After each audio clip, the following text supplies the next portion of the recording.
मैं 2 दिन ହେଲାଣି କହୁଛନ୍ତି ଚିଲି କୋବି କରିବା ପାଇଁ। ଫାଇନାଲି ଆଜି ଭାବୁଛି ଚିଲି କୋବି କରିବି। ସକାଳୁ ଉଠି ସବୁ କାମ ସାରିକି ଚାଲିଲି ରୋଷେଇ କରିବା ପାଇଁ। ଡାଲମା ବସେଇ ଦେଇକି ଚିଲି କୋବି ବନେଇବାରେ ଲାଗି ପଡ଼ିଲି। ଜାଣିଛନ୍ତି କାଲି ନା ଆମେ ସମସ୍ତେ 2 ଜଣଙ୍କ ମାର୍କେଟ ଯାଇଥିଲୁ ପରିବା ପାଇଁ। ସବୁ ପରିବା ଆଣିଲୁ ହେଲେ କୋଉଠି ବି କୋବି ପାଇଲୁ ନାହିଁ।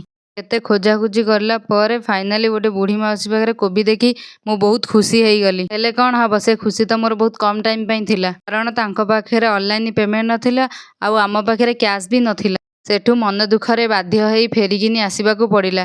ଯେମିତି କୁହନ୍ତିନି ମନ ଖୋଜିଥାଏ ଯାହା କାଳ ପ୍ରପାତେ ହୁଏ ତାହା, ସେମିତି ମୋ ସହିତ ବି ହେଲା।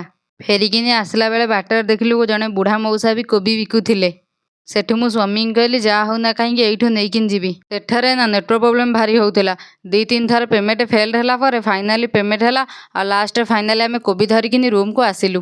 ଫାଇନାଲି ଚିଲି କୋବି ହେଇଗଲା। ସ୍ୱାମୀଙ୍କ ଲଞ୍ଚ ବକ୍ସରେ ବାଢ଼ିକିନି ଦେଇଦେଲି। ସ୍ୱାମୀ ଆଜି ଖାଇକିନି ଖୁସି ହେଇଯିବେ।